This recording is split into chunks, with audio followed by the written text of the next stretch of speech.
दोस्तों, central depository service limited यानी CDSL की बात करें, स्टॉक के अंदर आज हल्की सी गिरावट देखने को मिली। लेकिन इसके बीच में बड़ी अपडेट निकल के आ रही है। सीडीएसएल ने अपने कॉन्फ्रेंस कॉल को लेकर एक्सचेंज को जानकारी दी है। कंपनी का क्वार्टर 1 का रिजल्ट आएगा, उसके बाद में कंपनी अपनी कॉन्फ्रेंस कॉल करने जा रही है।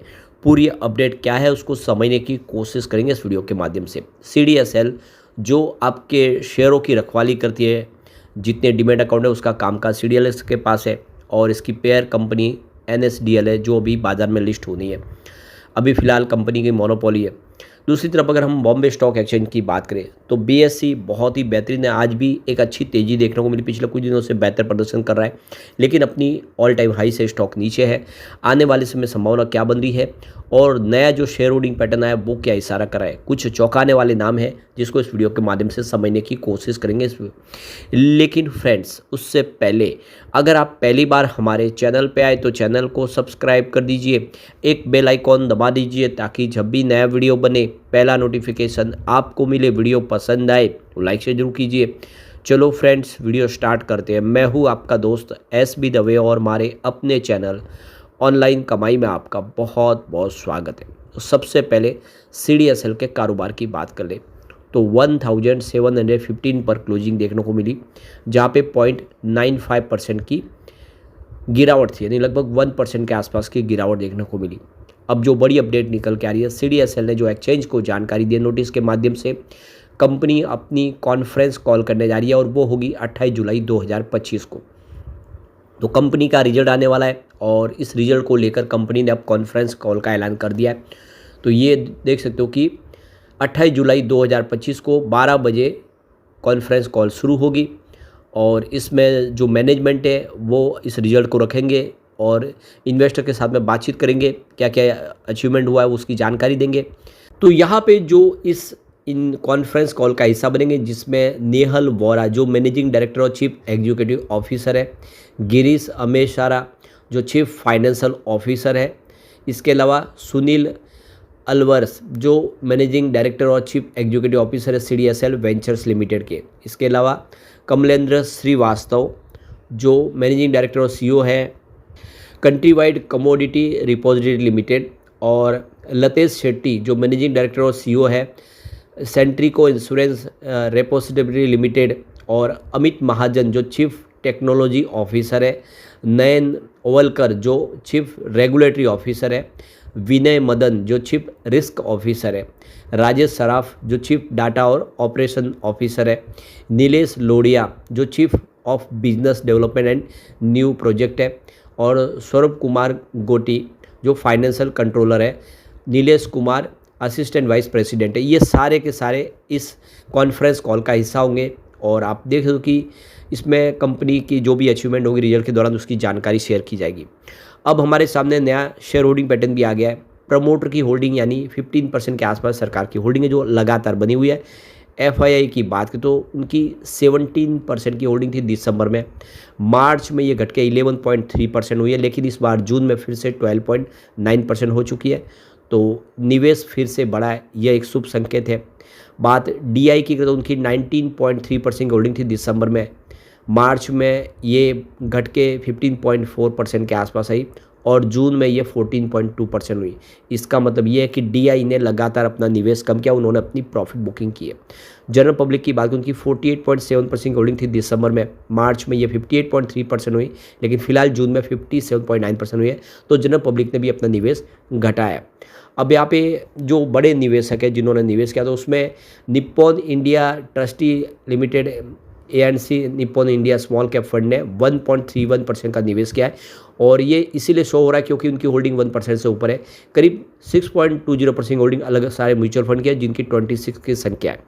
पराग पारिक फ्लेक्सी कैप फंड ने भी काफ़ी बड़ा निवेश किया, करीब 1.13% की उनकी होल्डिंग है और ये नाम यहाँ पे दिखाई दे रहा है। फॉरेन पोर्टफोलियो इन्वेस्टर कैटेगरी 1 में 11.86% की होल्डिंग है, उनकी संख्या 217 है। न्यू वर्ल्ड फंड यहाँ पे इन्होंने 1.70% का निवेश किया, ये एफआई के माध्यम से निवेश हुआ है। इसके अलावा स्मॉल कैप वर्ल्ड फंड ने भी 1.05% का निवेश किया है। तो इंडिया के 2 फंड हाउस है जिनका नाम शो हो रहा है और 2 फॉरेन इन्वेस्टर फंड है जिनका नाम शो हो रहा है क्योंकि उन्होंने निवेश बड़ा किया हुआ है। फॉरेन पोर्टफोलियो इन्वेस्टर कैटेगरी 2 में 1.04% की होल्डिंग हुई है, उनकी संख्या 28 की है। बैंकों का 0.13% का निवेश है, 3 उनकी संख्या है। इसके अलावा इंश्योरेंस कंपनी की बात करूँ उनकी 7.49% की होल्डिंग है, 20 की संख्या है। LICI ASM का देखें तो यहाँ पे 4.40% का निवेश है। तो कुल मिला के शेयर होल्डिंग पैटर्न का इशारा है कि ये स्टॉक बेहतर करता हुआ दिखाई दे सकता है। फंडामेंटल देखें तो इसका ROC 39.21 का है, पी रेशियो इसका 68.71 है, PB रेशियो 20.56 का है, इंडस्ट्रीज पी रेशियो 66.20 का है, यानी इंडस्ट्रीज के पी रेशियो के आसपास ही है। इसका ROE 29.92 का है और इस हिसाब से यह आपको देख सकते हो कि इसका उम्मीद काफ़ी बेहतर दिखाई दे रही है, आने वाले समय यह बेहतर कर सकता है। BSE लिमिटेड की बात करें 2449 पर क्लोजिंग देखने को मिली, जहाँ पे 1.10% की तेज़ी देखने को मिली। अब यहाँ पे शेयर होल्डिंग पैटर्न की बात करें BSE के, तो आपको प्रमोटर की होल्डिंग नहीं देखने को मिलेगी। FI की बात करूँ कि 16.8% की होल्डिंग थी, देख लो कि मार्च 2025 में, और ये देखो कि मई में होल्डिंग हुई 17% के आसपास, जबकि जून में अगर आप देखें तो यह 18.1% हुई है, यानी FI ने अच्छा खासा इन्वेस्टमेंट बढ़ा दिया है।